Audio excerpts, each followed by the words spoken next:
संक्षारण, संक्षारण, संक्षारण इंग्लिश में कोरोजन बोला जाता है, कोरोजन, संक्षारण यानी कोरोजन। अभी जो संक्षारण है यानी कोरोजन है, ये भी याद रखिएगा, बहुत इंपॉर्टेंट टॉपिक है। मैं आपको बार बार बोल रहा हूँ, ये टॉपिक्स आपको बोर्ड में जरूर देखने को मिलेंगे। चलिए हम इस पे बात करते हैं, कोरोजन होता है क्या, संक्षारण होता है क्या।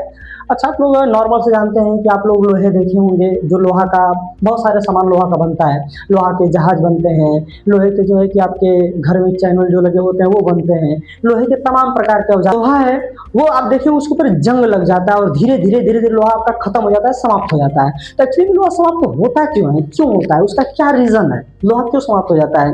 हम जो है कि अपना चांदी का सामान बनवा के लाते हैं, पहनने वाला जो आभूषण होता है, जो लेडी से बहुत ही पसंदीदा उनका होता है आभूषण, उससे पहनती हैं लोग, बहुत अच्छा पसंद करती हैं।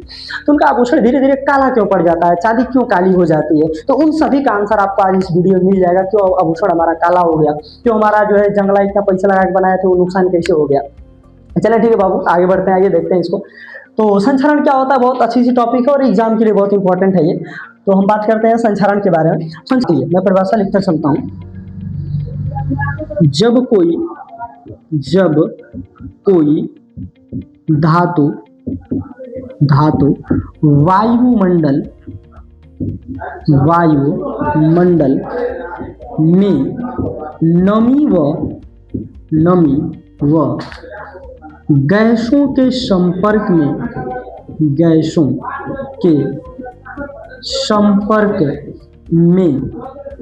आती है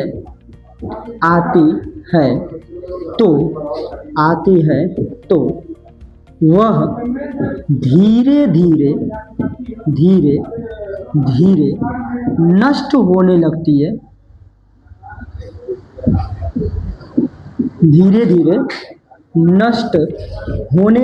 है, नष्ट होने लगती है।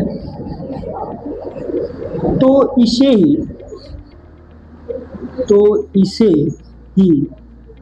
संक्षारण कहते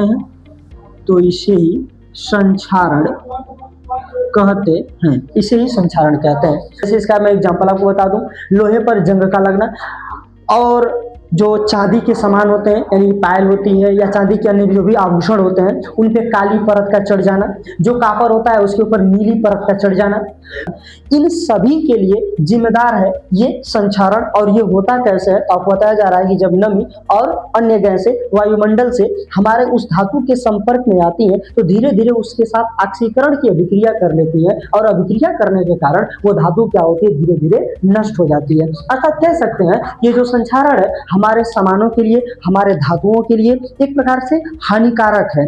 जितने भी हमारे सबसे ज्यादा तो हानिकारक जो लोहे से बने हुए सामान है उनके लिए है।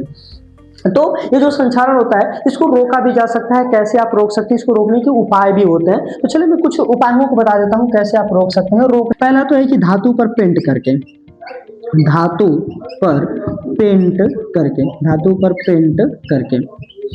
पर पेंट करके, यानी कि धातु है, कोई लोहा है, उसके ऊपर आप पेंट कर दीजिए तो वो धातु आपकी नहीं क्षरण होगी, क्योंकि उसका ऑक्सीकरण होगा ही नहीं।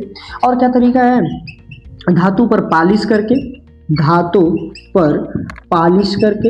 आप पालिश करके भी क्या कर सकते हैं, धातु को बचा सकते हैं, उसका संक्षारण नहीं होगा। तीसरा क्या तरीका है कि धातु पर अन्य धातु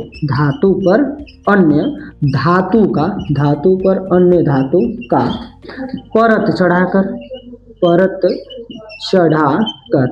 परत चढ़ाकर, जैसे आप लोग जानते हैं कि अगर आप मार्केट से वो जो सरिया होती है जिसको आप लोग छड़ भी बोलते हैं, उसको खरीद के लाते हैं, जो घर में लिंटर के लिए लगता है, अगर उसको आप लाते हैं और ऐसे अगर बाहर ऐसे छोड़ देते हैं तो उसको नमी लगने के कारण वो धीरे धीरे जंग लग जाता है, नहीं उसका संक्षारण हो रहा है। तो उसको बचाने के लिए हमारे गांव में भाई देसी जुगाड़ होता है। क्या करते हैं लोग कि सिंपल सा उसको लाते हैं खरीद के, नीचे ईटा सरिया देंगे और उसको चारों तरफ से जो कटरेन होता है, टीना का जो कटरेन आता है, जो सीट होता है, उसको ऊपर से लगा देंगे। अब क्या होगा कि एक धातु के ऊपर दूसरी धातु का ऐसे लेपन हो गया या परत चढ़ गई, जिस कारण वो धातु क्या हुई, ढक गई, और उसको संपर्क में ना गैस आएगी ना कोई नमी आएगी, और वो फिर हमारा जो छड़ है बचा रह जाएगा। तो इस तरह से भी करके उसी को हम कहते हैं धातु का परत चढ़ाना, अन्य धातु का परत चढ़ा के हम रोक सकते हैं और इस तरह से बचाया जा सकता है। तो ये संक्षारण था और इसको रोकने के उपाय थे। याद रखिएगा जो आप टॉपिक आज पढ़े हैं बहुत इंपॉर्टेंट है। आप लोग देख रहे हैं जिस तरह से हम संक्षारण है, ठीक उसी प्रकार से बाबू आपका ये बोर्ड है। बोर्ड एग्जाम में आपको ऐसा नहीं है बोर्ड एग्जाम एक दिन का काम है, आप लोग साल भर लगे होते हैं, साल भर के बाद एक दिन आपका रिजल्ट आना होता है और उस रिजल्ट के लिए आपके रिश्तेदार, आपके घर वाले, भाई बहन, आप बहुत बेसब्री से इंतजार करते हैं। और जिस दिन रिजल्ट आता है उस दिन लोग ये नहीं पूछते कि आपने क्या किया, कितना मेहनत किया, बस ये पूछते बाबू आपका कितना नंबर आया। तो ये नहीं पूछ सकता है कि आप क्या किए, कैसे किए, आ रहा था, नहीं आ रहा था, दिन रात मेहनत किए थे, नहीं किए थे, किसी कोई लेना देना नहीं है। सिंपल से सबको बस मतलब होता है कि हमारे कितने मार्क्स आपके आए हुए हैं, बस उनको इससे मतलब होता है।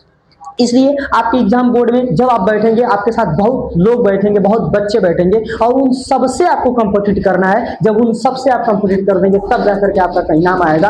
अदरवाइज याद रखिएगा कि बस दो ही लोगों का नाम होता है, या तो जो सबसे आगे होता है या तो जो सबसे पीछे होता है। बीच में कौन है इससे किसी से कोई लेना देना नहीं है। ना आपका नाम कोई याद रखेगा और ना आप कभी जाने जाएंगे।